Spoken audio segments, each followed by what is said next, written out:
bienvenue dans Éclore, le podcast pour les esprits créatifs et les âmes d'entrepreneurs qui veulent juste faire des trucs et être heureux. Aujourd'hui, on va parler de comment j'ai arrêté d'être jalouse et d'envier les autres. Je vais beaucoup prendre l'exemple du business, parce que pour ceux qui ne savent pas et qui découvrent le podcast à cet épisode, je m'appelle Kana, déjà enchantée, ravie de vous accueillir ici. Je suis entrepreneuse, donc j'ai créé mon entreprise à mes 18 ans, j'ai commencé à prendre des clients à 16 ans. J'ai créé ma première entreprise à mes 18 ans, aujourd'hui j'en ai 21. Je suis spécialiste web marketing et copywriting, donc j'aide des nouveaux indépendants, des coachs, des freelances, des infopreneurs, etc. à bien vivre de leur activité, à sortir de l'ombre et à cartonner grâce à des systèmes simples et au pouvoir des mots.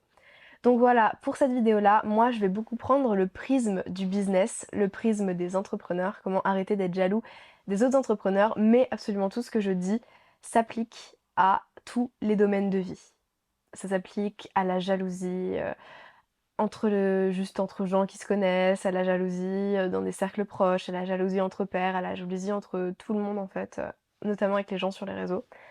Voilà, même si moi l'exemple aujourd'hui que je vais prendre va être assez tourné business et entrepreneuriat, je pense que ça peut aussi parler et même je sais que tous les concepts et toutes les manières de penser dont je vais parler s'appliquent à tous les domaines de vie qui concernent le fait d'être jaloux. Pour commencer, pour vous mettre un petit peu dans le contexte, on va parler de mon histoire avec le fait d'être jaloux et le fait d'envier les autres. À la base, j'ai vraiment beaucoup tendance à envier les gens. Surtout les gens qui ont plus de succès que moi, ou qui ont eu des idées que j'ai pas eues, ou qui sont plus avancés que moi dans un domaine dans lequel j'aimerais être avancée. C'est pour ça que moi, l'exemple du business me parle beaucoup plus que les autres. J'ai été dans le monde du business très tôt, j'ai commencé très tôt, genre vers 14-15 ans, à aller dans des séminaires. Et du coup, j'ai très vite été confrontée à des gens qui étaient beaucoup plus avancés que moi et qui réussissaient beaucoup mieux que moi. Et au début de ça, j'avais vraiment tendance à être super jalouse tout le temps de tout le monde. Dès que quelqu'un était plus avancé que moi, même si la personne avait 40 ans et que j'en avais 15 ans, j'étais jalouse. Je voulais avoir la vie que la personne avait. Je voulais avoir le succès que la personne avait. Et en fait, bah, quelque part, ça a été porteur au début parce que ça m'a poussée à faire des trucs, mais ça m'a pas poussée à faire des trucs avec amour, ça me poussait à faire des trucs avec envie et par limite par dédain, et c'était hyper malsain. Et je me suis rendu compte assez tôt qu'en fait, être confrontée au succès des autres, ça venait me chercher dans des insécurités que j'avais parce que j'avais peur de jamais réussir à moi avoir du succès, j'avais peur de jamais réussir à moi créer quelque chose de grand, j'avais peur de jamais réussir moi à atteindre mes rêves. Et le truc, c'est que ces gens que j'avais en face de moi avaient les mêmes rêves que moi j'avais et eux, ils les avaient atteints. Et ça, j'étais vraiment en mode putain, ça se trouve, j'arriverai jamais à avoir la liberté géographique, ça se trouve, j'arriverai jamais à gagner ma vie avec mon activité, j'arriverai jamais à être à l'aise financièrement avec mon activité, j'arriverai jamais à voyager tout le temps, j'arriverai jamais à réaliser mes rêves tout simplement.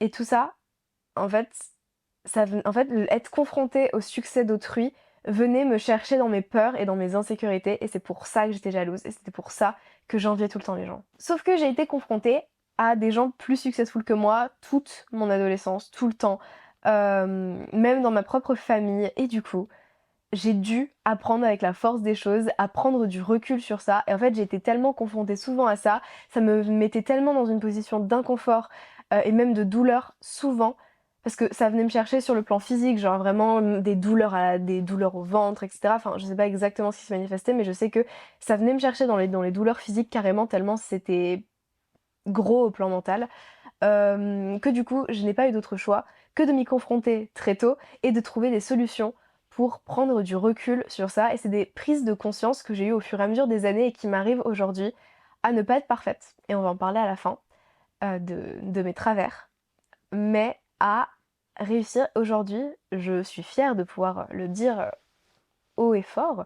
euh, j'ai plus vraiment de jalousie pour les gens et j'arrive à transformer toute envie que j'ai à chaque fois que j'envie les gens, à chaque fois que j'envie les autres, j'arrive à le transformer en énergie positive, à avoir de la gratitude pour ça. Donc c'est de ça dont on va parler aujourd'hui et on va aller un peu dans l'ordre chronologique des réalisations que j'ai eues au fur et à mesure des années qui m'ont aidé à atteindre cet état-là. Le premier gros truc, c'est que tu ne sais pas et tu ne sais jamais ce qui se passe réellement dans la vie ou dans le business de quelqu'un. Si ça se trouve, les gens dont tu vois les pubs passer et qui ont une pub trop stylée sur Insta et tout, qui ont une vaisselle trop bien, un tunnel de vente trop bien, ça se trouve, ils font pas de vente. Ça se trouve, ils convertissent pas. Et dans la vie de tous les jours, la personne dont tu es jalouse parce que tu la trouves trop belle, heu, qui a plus d'amis, j'en sais rien, enfin bref, la personne dont tu es jalouse dans son quotidien, ça se trouve, elle est pas bien. Ça se trouve, elle est déprimée. Ça se trouve, à sa maison, ça se passe pas bien. Ça se trouve, elle t'envie même, toi, pour ce que tu as et qu'elle, elle n'a pas. En fait, on ne sait pas et ça fait partie des principes, des mantras qui guident ma vie. J'ai fait un épisode de podcast sur ça, mais je ne sais pas, je ne sais jamais ce qui se passe dans la vie des gens qui ne sont pas moi. Même mes amis proches, je sais pas tout. Même mes parents, je sais pas. C'est-à-dire que, en fait, je ne peux pas faire de suppositions parce que je ne sais pas. Et dans le business, c'est hyper puissant ça parce que tu t'es souvent confronté à la réussite des autres parce que c'est ce qu'on montre. Même s'il y en a qui essayent d'aller au contresens de ça et de montrer le moins bon, le moins joli. C'est notamment ce que j'essaye de faire au travers du podcast, au travers de ce que j'écris, même au travers de mes vidéos. Je me suis déjà montrée en train de chialer sur internet parce que j'étais stressée à l'idée de faire quelque chose, parce que des trucs que j'ai fait en flop et tout. J'essaie de montrer la phase cachée de l'iceberg, mais par la force des choses, je montre quand même beaucoup plus les succès. Je montre beaucoup plus quand, je sais pas, je fais une conférence au Grand Rex, je montre beaucoup plus quand je fais plus de 3 000 € pendant un mois avec mon activité, je montre beaucoup plus quand les choses réussissent parce que naturellement, c'est la nature humaine, on montre la réussite et on a tendance à cacher tout ce qui est pas joli sous les tapis. Et du coup, je sais que moi je fais ça, même si je prends la décision consciente de montrer aussi le moins beau, le plus moche, même moi j'ai tendance à faire ça. Donc si moi j'ai tendance à faire ça, à quel degré est-ce que les autres le font? Je ne peux pas faire de suppositions parce que je ne sais pas. Les autres ne me montrent que ce qu'ils ont envie de me montrer, ils ne me disent que ce qu'ils ont envie de me dire. Je peux être en face de quelqu'un qui me dit ouais, ce mois-ci j'ai fait 15 000 € avec mon activité, ces 3 derniers mois j'ai fait 50 000 € avec mon activité et tout ça c'est des situations qui me sont déjà arrivées. J'ai déjà eu des gens en face même, enfin, par la force des choses et d'aller dans des événements et de mon parcours, j'ai été amenée à côtoyer des gens qui font des millions et des millions de chiffres d'affaires, et d'être juste en face d'eux et de devoir deal avec le fait que à l'époque j'étais super jalouse de ça parce que c'était ce que je voulais. Bon, il y a aussi une prise de recul à faire au niveau que bah, ces gars ils ont 40-50 ans et que moi à l'époque j'en ai 15, 16, 17 et que du coup, enfin, il y a un certain décalage et encore il y a des gens qui font des millions à 17 ans et pourtant je ne sais pas comment ça se passe dans leur vie. Ça se trouve, ok, leur boîte a généré 1 million de chiffre d'affaires l'année dernière, mais eux, ils en ont pas touché parce que ils ont eu des problèmes, parce que leurs charges sont trop élevées, parce que j'en sais rien, parce que leur compte en banque a été gelé, tu vois. Et c'est pas, faut pas non plus prendre l'angle de souhaiter le malheur des autres, pas du tout. Au contraire, et ça fait partie des choses dont je vais parler plus tard, d'être content pour les autres, profondément content pour l'autre, parce que c'est un truc qui est trop important. Donc c'est pas souhaiter le malheur des autres, mais c'est juste pour montrer l'étendue d'à quel point tu ne sais pas ce qui se passe dans la vie des gens. Et tu ne peux pas... en fait, la jalousie que tu as, si ça se trouve, elle est hyper infondée. Donc déjà, avoir conscience que tu ne sais pas, c'est hyper puissant pour arrêter d'être jaloux parce que, bah, de quoi est-ce que je peux être jaloux si je ne sais pas? C'est compliqué d'être jaloux de quelque chose que je ne connais pas. Les choses dont je suis jalouse sont des choses de surface. Je suis jalouse d'une surface, je suis jalouse de quelque chose que quelqu'un a très consciemment choisi de m'exposer. Donc je ne peux pas être jalouse de quelque chose que je ne connais pas. Voilà, c'est le premier point, c'est que tu ne sais pas, tu ne sais jamais ce qui se passe dans le business de quelqu'un, dans la vie de quelqu'un. Quelqu'un a beau avoir en apparence absolument tout ce que tu veux, si ça se trouve, cette personne est super malheureuse, profondément malheureuse. Par exemple, ok, cette personne fait 1 million de chiffre d'affaires, mais dans sa vie privée, ça se passe pas bien. Euh, mais ses amis, il a perdu des amis, mais il sait pas quoi faire, il est en dépression. Enfin voilà, en fait, tu peux pas savoir. C'est littéralement le principe que tu n'as pas de moyen de savoir si tu envies vraiment la personne en face de toi. Je me suis posé cette question et j'en parlais dans une autre vidéo. Est-ce que mes mentors sont heureux? Est-ce que les gens dont j'envie profondément la vie, et ça c'est une réalisation que j'ai eue à 16, 17, 18 ans, est-ce que mes mentors sont réellement heureux? Et en fait, j'ai pas la réponse à cette question. Les gens qui sont au maximum de tout ce que j'ai envie d'atteindre dans ma vie, si ça se trouve, ils sont pas heureux. Je ne sais pas. Et ça, c'était mon deuxième point, le fait de prendre du recul. Et c'est particulièrement la question de est-ce que les gens que j'envie sont profondément heureux, et on revient au fait que tu ne sais pas. Donc prendre du recul, c'est super important. Et ensuite, un autre truc dont il faut que tu prennes conscience pour arrêter d'être jaloux et d'envier les autres, c'est que on n'a pas tous les mêmes besoins et le même chemin, et tu n'es pas obligé, enfin tu n'as besoin de vivre la vie de personne en fait. C'était un peu ce que j'avais au début où je me disais putain, il faut que j'arrive à ça. Vu que mon mentor est arrivé à ça, il faut que moi j'arrive à ça pour me sentir accomplie ou pour me sentir heureuse. Mais en fait, le vrai travail, il se fait en introspection, il se fait à l'intérieur de soi parce que tant que tu n'identifies pas tes valeurs, toi profondément, ce qui te rend heureux, et que tu ne vis pas une vie qui nourrit ces valeurs-là, ça marchera pas. En fait, c'est aussi pour ça que tu ne peux pas être jaloux des autres parce que les autres ne sont pas toi. Et que ce qui va te rendre heureux toi ne rendra pas forcément heureux l'autre. Euh, Par exemple, plus ça va, plus moi je me dis que peut-être que je ne suis pas destinée à être une énorme infopreneuse qui vend des formations en ligne. Alors que c'est à ça que j'ai été éduquée. C'est tous mes mentors, tous les gens qui m'ont inspirée font ça. Ils vendent des formations en ligne. Et genre, à la base, c'est ce que je voulais faire. Et je me suis cassé la tête et je me suis donné des coups de massue pendant des années à me dire t'arriveras jamais à faire aussi bien, t'arriveras jamais à avoir une idée qui te rend plus originale que le reste. Alors qu'en fait, moi, j'aime pas faire ça. Genre, j'aime accompagner des gens, j'aime faire des conférences, j'aime aider en one-one, faire du coaching. Genre, qu'est-ce que je m'en fous de vendre des formations en ligne si je n'aime pas ça? Et c'est une réalisation que j'ai eue, j'ai l'impression de l'avoir eu beaucoup trop tard dans mon parcours parce que ça m'aurait sauvé des années à me battre avec un bâton toute seule sur pourquoi est-ce que j'ai pas le drive pour faire ce que je suis censée faire alors que c'était même pas ce que je suis censée faire parce que ça ne venait pas nourrir mes valeurs fondamentales. Moi, mes valeurs fondamentales, c'est juste la liberté, la création et l'amour. Juste donner de l'amour au monde, être avec mes proches. Et comment est-ce que je nourris ces valeurs-là? Bah pas nécessairement en vendant des formations en ligne. Moi, ce que j'aime profondément, c'est faire des conférences et aider des gens one-one. Et écrire. Et parler, et faire des podcasts, et créer des trucs. Donc, qu'est-ce que j'aime faire chier? À essayer d'atteindre un idéal, à être jalouse d'un idéal qui, moi, me rendrait pas fondamentalement heureuse. Et encore une fois, je sais même pas si ça rend mes mentors fondamentalement heureux parce que je ne sais pas. Donc voilà, une étape cruciale pour arrêter d'envier tout le temps les autres, c'est de faire une introspection, d'identifier ses valeurs principales, ses vraies valeurs fondamentales que tu as besoin de nourrir vraiment pour être heureux, et de se dire ok, maintenant au lieu d'essayer d'atteindre la vie de quelqu'un d'autre, essayer de me construire et de créer mon propre chemin pour me construire un truc qui moi me rendra heureux. Je peux pas être jaloux de gens qui n'ont pas les mêmes valeurs que moi. C'est pas aligné.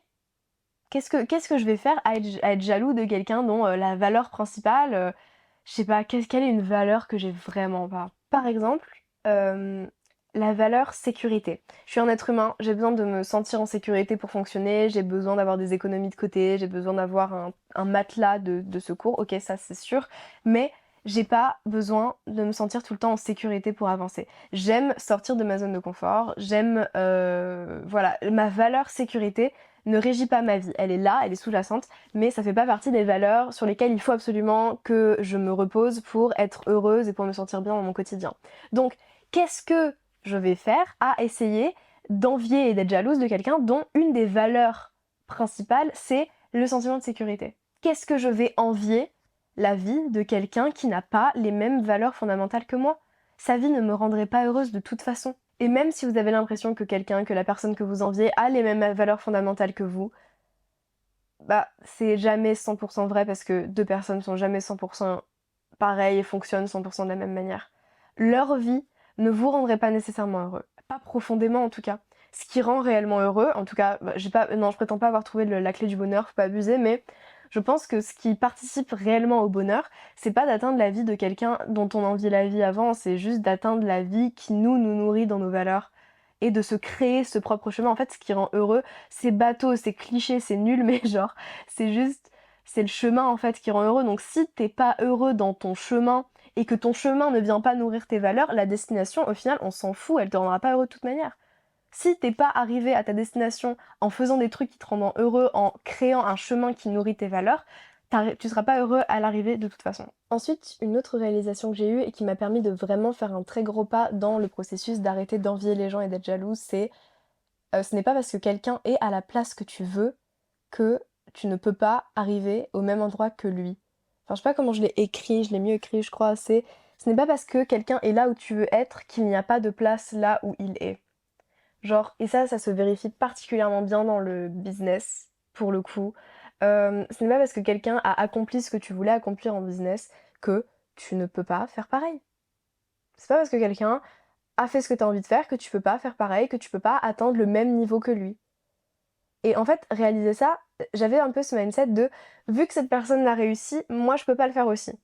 Parce que cette personne l'a déjà réussi. Mais en fait, non, justement, au contraire. Et ça, c'est mon point d'après, mais ça te montre que c'est possible. Du coup, ça, c'est un énorme point pour arrêter d'être jaloux tout le temps des gens et d'envier le monde. C'est que c'est pas parce que cette personne a fait ce que j'ai envie de faire que j'en suis pas capable. Et justement, au contraire. La réussite, personne la gatekeep. Personne met des barrières devant. C'est pas interdit de faire pareil que quelqu'un d'autre. Mais même dans la vie, pour tout ce qui est atteindre un certain niveau de bonheur, atteindre quelque chose, c'est pas parce que quelqu'un y est déjà qu'il y a plus de place pour toi en fait. Je sais pas si c'est clair la manière dont je le dis, mais en fait dans ma tête c'est vraiment genre un espèce d'escalier vers là où toi t'as envie d'aller. C'est pas parce que quelqu'un est à un étage qu'il peut être tout seul à cet étage, enfin qu'il ne peut que être seul à cet étage. Tu peux le rejoindre à cet étage. Et peut-être que le temps que toi tu sois à l'étage, à cet étage-là, lui il aura déjà monté encore un peu et du coup justement il y aura encore plus de place pour toi à l'étage. Et faut pas être jaloux parce que lui il est monté, parce qu'on a chacun des chemins de vie différents, parce qu'on a chacun des parcours qui sont différents et parce que peut-être que lui, encore une fois, peut-être que lui n'est pas heureux et peut-être que si t'allais aussi vite que lui, bah tu nourrirais pas une de tes valeurs qui est super importante pour toi et que du coup, en fait, le fait d'aller aussi vite que la personne, même plus vite que la personne, bah ça te rendrait pas fondamentalement heureux. Voilà, ce n'est pas parce que quelqu'un est là où tu as envie d'être qu'il n'y a plus de place pour toi. Ensuite, un truc qui m'a grave aidé dans le processus d'arrêter d'être jalouse, c'est aussi d'être indulgente avec moi-même. Quand je me suis rendu compte que je ressentais cette jalousie, que je ressentais cette envie, que j'étais envieuse des gens, je me suis grave murée dans la honte. Parce que c'est trop la honte d'être jalouse. C'est trop. C'est moche d'être jaloux. C'est moche d'envier les gens. Alors qu'en réalité, bah déjà, c'est hyper humain. Et aussi, enfin, ça m'a grave aidé à partir du moment où j'ai arrêté de voir ça comme quelque chose d'horrible, comme quelque chose que je devais cacher, dont je devais avoir honte, et juste de voir ça comme un truc que je devais travailler. Comme le fait d'avoir peur, comme le fait de ressentir de l'anxiété. Euh, Ressentir de la jalousie, c'est juste un élément qu'il faut travailler et sur lequel tu peux travailler. C'est pas mort, c'est pas parce que t'es quelqu'un de naturellement jaloux que tu vas le rester, que t'es condamné à le rester. Personne dit que tu dois rester comme ça. Donc voilà, être indulgent avec soi-même, c'est ok de ressentir de la jalousie, mais déjà, vous n'êtes pas votre jalousie. Vous êtes plus grand que votre jalousie, ce n'est pas vous. Mais aussi, cette jalousie, on peut avoir de la gratitude. Je sais plus comment je disais tout à l'heure pourquoi on devrait avoir de la gratitude pour la jalousie. Déjà, on devrait avoir de la gratitude pour les gens qui nous font ressentir de la jalousie. Parce que le fait qu'ils aient ce que nous, on désire avoir, ça veut dire que c'est possible d'avoir ce qu'on désire avoir. Donc, merci de me montrer que ce que j'essaie d'atteindre est possible, et merci aussi de me montrer le chemin. En tout cas, de me montrer un chemin, de me montrer une manière de faire. Parce que ça va pas forcément être la mienne, parce que ça va pas forcément nourrir mes valeurs, on en a déjà parlé, bref, ressentir de la jalousie pour le fait que les gens qui ont ce que vous voulez, les gens que vous enviez, vous prouvent que c'est possible d'avoir ce que vous voulez. Déjà. Mais ensuite et surtout, si je ressens de la jalousie pour quelque chose, c'est que je ressens quelque chose. C'est qu'il y a quelque chose en moi qui se passe. C'est que le fait que cette personne ait cette chose-là et pas moi, ça vient me chercher sur quelque chose, et si ça vient me chercher, c'est qu'il faut que je le travaille. C'est qu'il faut que j'y réfléchisse, que je le conscientise. C'est forcément qu'il y a quelque chose qu'il faut que j'aille explorer. Par exemple, je vais prendre mon exemple encore une fois. Pour être honnête, ça m'arrive encore à chaque fois que je suis face à des entrepreneurs qui sont plus avancés que moi. C'est des sensations aujourd'hui que j'ai encore. Juste aujourd'hui, j'arrive à leur faire une prise de judo et à les transformer en un truc positif. J'arrive à aller travailler sur les choses que j'ai envie de travailler, que je dois travailler parce que j'arrive à me mettre en face de ces choses-là et de les voir comme quelque chose de positif et juste comme un axe d'amélioration et non plus comme un truc honteux et négatif. Mais par exemple, il y a pas longtemps, j'ai réalisé que si j'étais jalouse, enfin si je ressentais de la jalousie, que j'enviais un autre entrepreneur, c'était notamment parce qu'il avait une compétence que moi j'avais envie d'avoir. Il savait faire un truc que je sais pas faire et que j'ai envie de savoir faire et que j'étais jalouse parce que lui savait la faire et qu'il savait la faire depuis longtemps et qu'il a eu un parcours de vie qui a fait qu'il a appris ça super tôt. Mais j'imagine que des gens ressentent ça pour moi avec le copywriting, j'ai appris ça super tôt, j'ai eu beaucoup de chance. Et du coup la personne en face sait faire un truc que je ne sais pas faire et que j'aimerais savoir faire, ça vient me chercher. Ça vient me chercher où? Ça vient me chercher dans mon sentiment de légitimité dans mon travail, dans ma peur aussi parce que j'ai cette peur d'être dépassée, de pas réussir à m'adapter aux évolutions du marché. Donc ça vient me chercher dans mon sentiment de légitimité, dans ma peur de ne pas réussir à m'adapter. Ok, je sens que ça vient me chercher là-dedans. Donc je vais travailler au niveau de cette peur, au niveau de ces sentiments pour aller mieux avec ces sentiments-là. Je sais pas, je vais écrire dessus, je vais faire une introspection, je vais méditer, qu'est-ce que j'en sais, tu vois, ou alors juste tout simplement, et là pour le coup c'est actionnable, je peux aller acquérir la compétence que j'ai envie d'acquérir.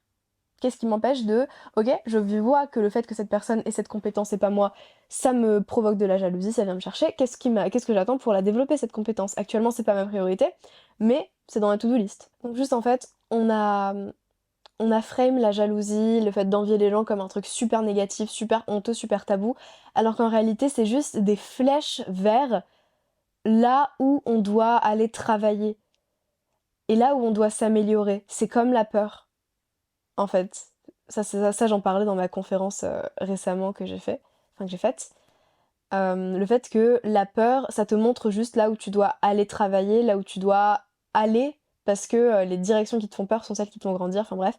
Et en fait, la jalousie, c'est pareil. La jalousie, c'est juste une flèche rouge vers les choses qu'il faut que je travaille, vers les éléments de moi auxquels il faut que je prête attention pour aller mieux. Donc pour résumer, comment j'ai arrêté d'être jalouse et d'envier les autres, en premier, c'est appliquer le principe de tu ne sais pas. Tu ne sais jamais ce qui se passe dans la vie de quelqu'un d'autre. Ensuite, il y a la prise de recul, se rendre compte que ce n'est pas parce que cette personne a tout ce que tu désires qu'elle est heureuse, parce qu'encore une fois, tu ne sais pas. Prendre aussi conscience qu'on n'a pas tous les mêmes besoins, les mêmes valeurs et le même chemin, et que c'est quelque chose qui rend quelqu'un d'autre heureux ne veut pas dire que ça va te rendre toi heureux, et que du coup, il n'y a pas d'intérêt, et c'est même fondamentalement inutile de persister à avoir de la jalousie pour quelqu'un qui n'a pas le même système de valeurs que toi. La jalousie pour quelqu'un d'autre que toi, c'est fondamentalement inutile. Enfin, non, c'est pas inutile. Parce que ça te montre où aller. Enfin, ça te montre où il faut que tu travailles. Mais le fait de rester bloqué avec ça et le fait de ruminer là-dessus, c'est profondément inutile. Ensuite, avoir de la gratitude pour sa jalousie, parce que déjà, ça te montre que ce dont tu es jaloux est possible et que donc toi aussi tu peux l'atteindre. Retransformer ça en inspiration, transformer sa jalousie en inspiration. Je ne suis pas jalouse de cette personne m'inspire. Tout est une question de perception. Ensuite, ce n'est pas parce que quelqu'un est là où tu veux être qu'il n'y a pas de place là où il est. Et enfin, être indulgent avec soi-même. Ressentir de la jalousie, c'est ok, c'est même sain, c'est très humain. C'est pas parce que c'est tabou que ça en est moins humain. Si tu ressens de la jalousie, c'est qu'il y a quelque chose qu'il faut que tu ailles explorer, quelque chose qu'il faut que tu ailles travailler, et rien ne t'empêche de transformer ça en inspiration et en motivation pour aller vers ce à quoi tu aspires, tout simplement. Du moment que tu fais ça en accord et en étant aligné avec tes valeurs fondamentales, ça ne peut que être bien. Et ensuite et enfin, dans le fait d'être indulgent, c'est que surtout, c'est ok de ressentir de la jalousie. C'est hyper humain de ressentir de la jalousie, c'est hyper humain d'envier les gens. L'important c'est de... Et encore une fois, c'est un processus, ça m'arrive encore aujourd'hui, même si aujourd'hui, fondamentalement, c'est très compliqué pour moi d'être vraiment jalouse plus de 2 secondes sans me prendre la main dans le sac, mais justement, si j'arrive à transformer ça aussi vite que ça vient, c'est parce que j'ai fait tout ce travail derrière. Du coup, c'est un processus, c'est ok donc de ressentir de la jalousie, mais ce qu'on veut être capable de faire, c'est être capable de le capter au vol, donc vraiment de l'intercepter au vol, et de le transformer en quelque chose de positif parce qu'on conscientise le truc. Ressentir de la jalousie, c'est ok, c'est humain, c'est pas la honte, et ça peut même être super bénéfique si t'arrives à l'utiliser à ton avantage. Et ce, que ce soit dans la vie de tous les jours, en amitié, en famille, en amour ou en business. Et en parlant de business, Si jamais vous êtes resté jusque-là, déjà merci. Mais si tu es resté jusque-là et que tu es entrepreneur, infopreneur, coach freelance, j'ai un cadeau pour toi.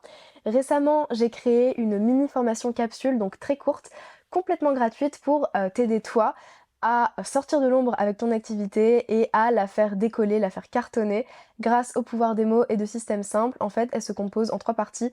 En premier, on te débarrasse de tout ce qui te limitait jusque-là pour que tu puisses repartir sur les bonnes bases. En deuxième, on voit les 5 composantes d'une offre vraiment irrésistible. Donc comment créer une offre dans sa composition pour qu'elle soit irrésistible.